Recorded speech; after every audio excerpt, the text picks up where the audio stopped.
আমার বাপে কয়েক বিঘা জমি দিয়ে গেছিল আমাকে, সেই জমিগুলো বিক্রি করে করে এই 2 বছর চলেছি আমি। সরাসরি ইনু হাসানুল্লাহ ইনু তখন তথ্যমন্ত্রী, ইনু সাহেব বলছে যে একদম পত্রিকা বন্ধ হয়ে যাবে। হাসিনা যদি শোনে যে আব্দুল শিকদার করে নিছেন, তো আপনিও যাবেন, পত্রিকাও যাবে, ব্যবসা বাণিজ্য শিক্ষা উঠবে একদম। এই ধরনের লোকদের নেওয়া যাবে না। ফ্যামিলি ওখানে রয়ে গেছে, আমি এখন থাকি এই বনবাসে। বনবাসে থাকার প্রধান কারণ হচ্ছে পুলিশের অত্যাচার থেকে বাঁচার জন্য। তারপর রাস্তায় নামলাম, রাস্তায় ঘুরি, খাই দাই, বেড়াই, এখানে চাকরির জন্য যাই পাই না, ওখানে চাকরির জন্য যাই পাই না। গত 2007 অথবা 9 সাল থেকে এখন অবধি যে সরকার অতিবাহিত হলো, পরে পালিয়ে গেল, আপনি তো চাকরিও হারিয়েছেন, আমাদের সব হারিয়েছি। হ্যাঁ, মানে একটু শুনবো আপনার গল্পটা। অনেকে অনেক কথা বলে, স্মৃতিচারণ করে, আপনি কি হারিয়েছেন, কি পেয়েছেন এই সরকারের আমলে? আমি বলি, এই সরকার আসার পর আমি তখন বাসে ছিলাম। এই সরকার যখন, আমি প্রথম নজরুল ইনস্টিটিউটে এক্সিকিউটিভ ডাইরেক্টর ছিলাম। জি। নজরুল ইনস্টিটিউটে এক্সিকিউটিভ ডাইরেক্টর হিসেবে আমার কন্ট্রাক্ট বাতিল করে দেওয়া হলো। কন্ট্রাক্ট বাতিল করার পর আমি যেহেতু বাসস থেকে গেছিলাম, আমি বাসস থেকে ডেপুটেশনে গেছিলাম, যে আমাকে ওখানে নিয়োগ দেওয়া হলো। ডেপুটেশন সিস্টেমটা তো আপনি বোঝেন। তো ওই আফটার বাসস নজরুল ইনস্টিটিউটে যখন আমার কন্ট্রাক্ট ক্যান্সেল করা হলো, আমি আমার বাসসে আগের কর্ম, আমি বাসসে চিফ অফ ফিশার সার্ভিস ছিলাম, ফিশার সার্ভিসের চিফ ছিলাম। তো ওইখানে ব্যাক করলে আমাকে জয়েন করতে দেয় না। পরে আন্দোলন সংগ্রাম করে জয়েন করতে হয়েছে। বাসসের তখনকার যিনি এমডি ছিলেন তিনি কিছুতেই জয়েন করতে দেবেন না। আমি সেটা লিগাল, আমি তো আদালতে যাব। আদালত আমাদের সাংবাদিক ইউনিয়নের আন্দোলনের মুখে শেষ পর্যন্ত আমাকে জয়েন করতে দেওয়া হয়েছিল। কিন্তু ফিচার বিভাগটাকে ধ্বংস করে দিয়েছিল তার আগেই। আমি ছাড়া ফিচার বিভাগ আর কেউ ছিল না, এরকম অবস্থা করছিল, শুধু আমাকে সাহায্য করার জন্য। তারপর কিছুদিন পরে বাসস থেকে আমাকে টার্মিনেট করা হলো। তারপর রাস্তায় নামলাম, রাস্তায় ঘুরি, খাই দাই, বেড়াই, এখানে চাকরির জন্য যাই পাই না, ওখানে চাকরির জন্য যাই পাই না। আমার মতো মানুষ ততদিনে ধরেন, আমি তো প্রচুর অভিজ্ঞতা পার হয়ে আসছি, কত পত্রিকায় জব করেছি, অনেক দায়িত্বশীল পদেও কাজ করেছি, কোথাও দেয়নি। তারপরে অনেক পরে মাহমুদুর রহমান সাহেব আমার দেশ পত্রিকা বার করলেন। আমার দেশ পত্রিকা যখন বেরোলো, মাহমুদ ভাই আমাকে বলে যে এখানে জয়েন করেন আপনি। এই মাহমুদ ভাইয়ের ওখানে পত্রিকার যখন 11 সাল পর্যন্ত ছিলাম, ওখানে 11 সাল পর্যন্ত মোটামুটি খেয়ে পরে ভালোই ছিলাম। কারণ মাহমুদ ভাইয়ের ছিল অঙ্গীকারাবদ্ধ মানুষ, মানে তার কমিটমেন্ট ছিল দেশের প্রতি, সাংবাদিকদের প্রতি, সবার প্রতি এক ধরনের কমিটমেন্ট ছিল তার। তো সেই মাহমুদ ভাইয়ের ওখানে 11 তারিখে মাহমুদ ভাইয়ের উপরে যে নির্যাতন নেমে আসলো, আমাদের পত্রিকাটা বন্ধ করে দিল, আমাদের অফিসে আগুন জ্বালায় দেওয়া হলো, তারপরে আবার রাস্তায়। ততদিনে আমি ঢাকা সাংবাদিক ইউনিয়নের প্রেসিডেন্ট নির্বাচিত হয়ে গেছি। তো প্রেসিডেন্ট থাকা অবস্থায়, বাংলাদেশের বৃহত্তম সাংবাদিক সংগঠন ঢাকা সাংবাদিক ইউনিয়ন ডিউজের প্রেসিডেন্ট থাকা অবস্থায়, ইলেকটেড প্রেসিডেন্ট থাকা অবস্থায় সারা বাংলাদেশে কোথাও চাকরি পাইনি, কেউ চাকরি দেয়নি। চাকরি আমাকে কোথায় যেতে হলো বাঁচার জন্য, university of development alternative, Mujib Khan chef ছিলেন চেয়ারম্যান, ইউডা যেটাকে বলা হয়। এইখানে প্রফেসর এমাজউদ্দিন সাহেব তখন ভাইস চ্যান্সেলর। এমাজউদ্দিন সাহেব আমাকে বললেন যে শিকদার আপনি আমার এখানে জয়েন করেন। এই ওখানে জয়েন করলাম। তারপরে এক ধরনের শিক্ষকতায় পেশা হয়ে দাঁড়ালো আর কি। 6 থেকেই শুরু হলো। তো পেশা আমি এর আগেও টুকটাক পার্ট টাইম শিক্ষকতা করতাম, কিন্তু 6 থেকে আগে সিরিয়াসলি নেমে গেলাম আর কি। মানে আর তো কোনো পত্রিকাতে, অনেক পত্রিকা আছে এমন। 6 না 16? 6-এর কথা বলতেছি। 2006। আচ্ছা, 2006-এ তো মইনিউ ফখরুদ্দিন আসলো না, তখন আমাকে স্যাক করা হয়েছিল। আচ্ছা। তো ওইখান থেকে 11 সাল পর্যন্ত আমার দেশে থাকলাম। আমার দেশ থেকে যখন আমার দেশ বন্ধ করে দিল, যাবো কোথায়? ততদিনে আমি ঢাকা সাংবাদিক ইউনিয়নের প্রেসিডেন্ট হয়েছি। ঢাকা সাংবাদিক ইউনিয়ন হলো বাংলাদেশের সবচেয়ে বৃহত্তম সাংবাদিক ইউনিয়ন, যেটাকে ডিউজে বলে। এই ডিউজের প্রেসিডেন্ট থাকা অবস্থায় বহু পত্রিকাতে যোগাযোগ করা হয়েছে, নিতে সাহস পায় না। কোনো গল্প আছে কিনা? আমি বলি, এমনও আছে যে মালিক পক্ষ আমাকে ধরেন বলে যে ভাই একটু আপনার সাথে বসে একটু চা খাবো। তো গেলাম, চা খাইতে চাই, গল্প সল্প করতে, ধরেন লাঞ্চও করে ফেললাম আমরা। বলে যে ভাই আমার একটা পত্রিকা বেরোবে, আপনার এটা দায়িত্ব নিতে হবে। আমি বললাম ঠিক আছে, কি চান আপনারা? তাদের বক্তব্য শুনলাম। আমার মনে হয় যে চলতে পারে, হ্যাঁ আমি রাজি আছি। কিন্তু আমাকে কি নিতে পারবেন আসলে? কারণ আমি তখন অনেক তিক্ত অভিজ্ঞতার অধিকারী হয়ে গেছি, বলে না আমরা ট্রাই করব। আপনার মতো লোক বেকার থেকে ঘুরে বেড়ায়, এটা ভালো লাগে না। তারা কিন্তু ভালোবাসার থেকেই বলেছিল। তারপরে বায়োডাটা নিয়ে নিল, সিবি টিভি যা দরকার। মাসখানিক পরে আবার আমাকে চায়ের দাওয়াত। আমি বললাম কি হয় নাই তো? বলে আপনি কেমনি জানলেন? আমি বললাম আমি জানি, গভর্নমেন্ট থেকে অবজেকশন দিয়েছে যে এই লোক আব্দুল্লাহ শিকদার, তাকে নিলে পত্রিকা বন্ধ হয়ে যাবে আপনার। সরাসরি ইনু, হাসানুল্লাহ ইনু তখন তথ্যমন্ত্রী, ইনু সাহেব বলছে যে একদম পত্রিকা বন্ধ হয়ে যাবে। হাসিনা যদি শোনে যে আব্দুল্লাহ শিকদার করে নিছেন, তো আপনিও যাবেন, পত্রিকাও যাবে, ব্যবসা বাণিজ্য শিক্ষা করবে একদম।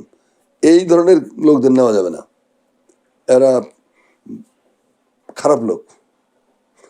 এরকম অনেক অভিজ্ঞতা আছে। তারপরে আমি ভালো টেলিভিশনে প্রোগ্রাম করতাম, কথা বলা নামে একটা রুট সার্চিং প্রোগ্রাম ছিল।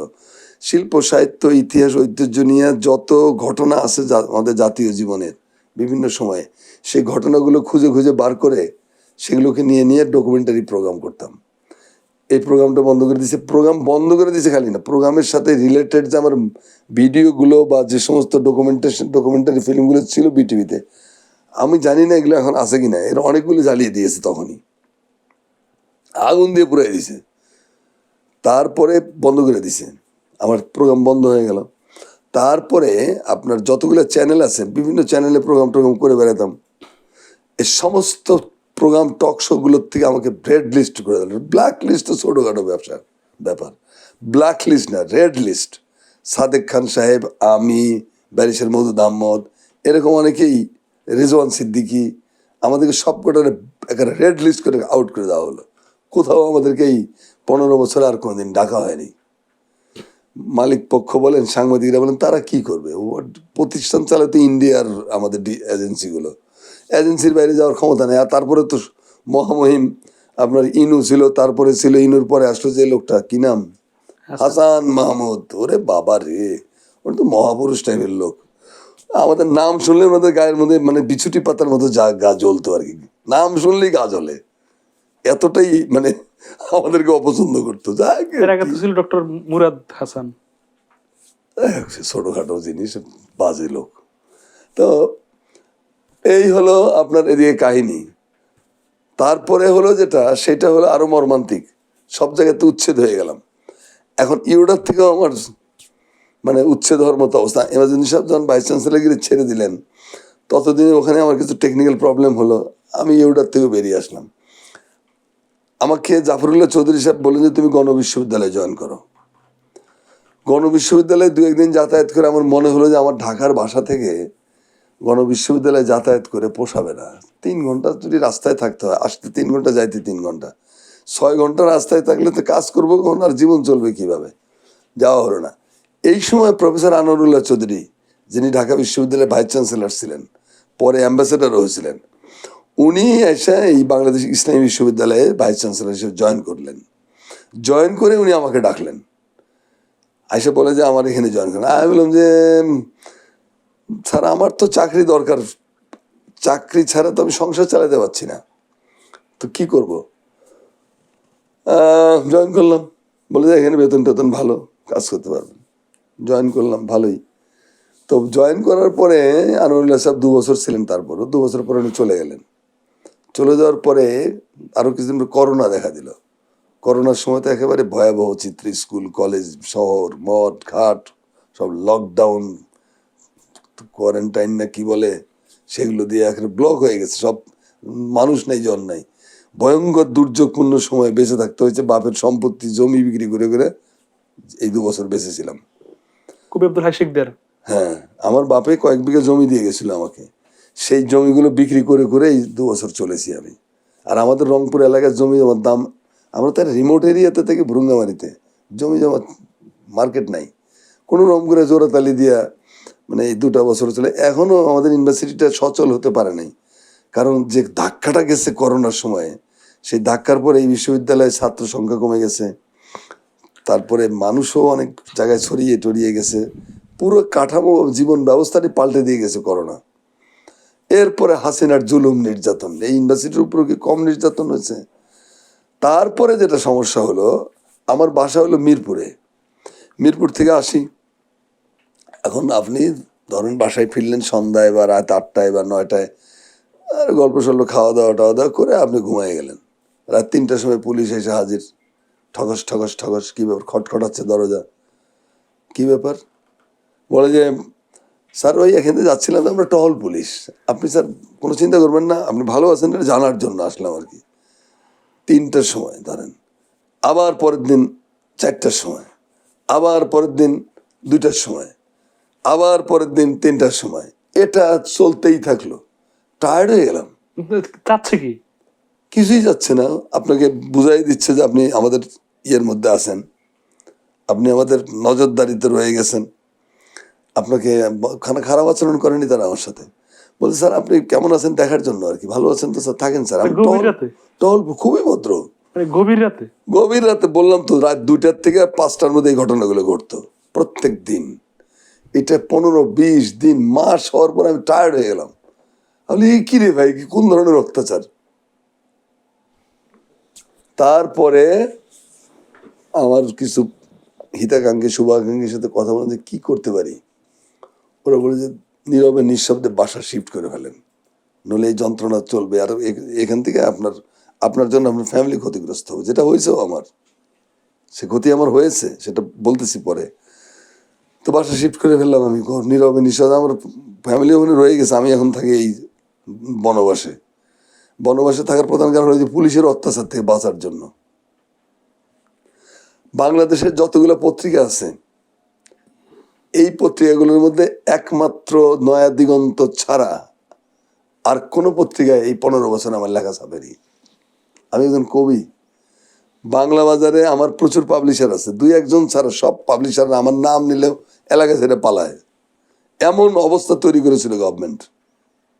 তাহলে মিডিয়া বন্ধ হয়ে গেল, বই প্রকাশ বন্ধ হয়ে গেল, আপনার লেখা ছাপার জায়গা বন্ধ হয়ে গেল, কথা বলার জায়গা বন্ধ হয়ে গেল, চারিদিক দিয়ে আষ্টে ফিষ্টে আপনাকে শ্বাসরুদ্ধ করে। আর টেলিফোন, একবার বাংলা ভিশনের শেষ প্রোগ্রাম আমি করতে গেছি, আমার সাথে ছিল সমরেজাউল করিম, পরে মন্ত্রী হয়েছিল ও, আমি, আর ছিল যে মাঝা মঞ্জুরুল ইসলাম নামে সাদা চুলের এক আওয়ামী মানে ইয়া ছিল সাংবাদিক। ওই তো ওরা খুব আক্রমণ করে কথা বলতেছিল জিয়াউর রহমান সম্পর্কে, আরো অন্যদের সম্পর্কে, বিএনপি সম্পর্কে। আমি বললাম যে আপনারা যে জোরে কথা বলতেছেন, এর চাইতে 10 গুণ গলার পাওয়ার আমার বেশি। আপনাদের চাইতে আমার এত তথ্য স্তূপ, এত এত জোরে কথা বলতে পারি যে আপনি চিন্তা করতে পারবেন না। কিন্তু আমি বলবো না। কেন বলবো না? কারণ আপনাদের তো পুলিশ স্কট করে বাসায় পৌঁছায় দেবে, আর আমি এখান থেকে নামলে মানে আমার ধরে গুম করে দেবে, আমাকে ধরে জেল দিয়ে দেবে, আমার ধরে গায়েব করে দেবে, আমাকে এনকাউন্টার করবে, মামলা দিয়ে দেবে। এই কারণে ওটা অন এয়ারে বলতেছি আমি, লাইভে, একদম লাইফে। আমি এগুলো করবেন, সেই জন্য আমি বলতে পারি না। তো এই পরে ওইটাই আমার লাস্ট প্রোগ্রাম, সেটার পরে আমার সমস্ত ইগুলো বন্ধ হয়ে গেল। আমার পরিবার কি পরিমাণ ক্ষতিগ্রস্ত হয়েছে তার 2টা উদাহরণ দেই।